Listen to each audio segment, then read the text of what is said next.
To change the configuration of the transmitting time, first we press the emergency stop and the units button, or tense if we prefer it. And keeping it pressed, we insert the battery and unlock the emergency stop.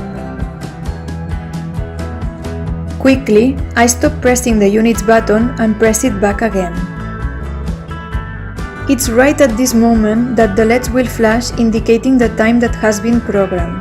In this case, it's mode 1, 180 seconds. We will repeat the same procedure as before to switch into the next transmission time.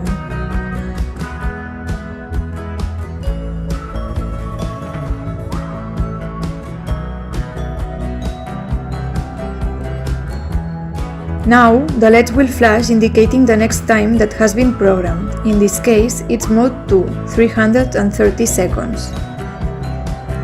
We'll repeat the same procedure one more time to change the last transmission time.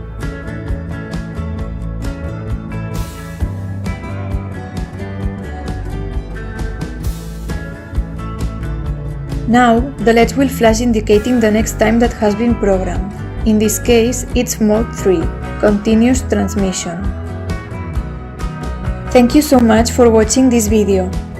For more information, you can contact us by email at info@itowa.com. You can follow us on our social networks to keep up to date with our latest news.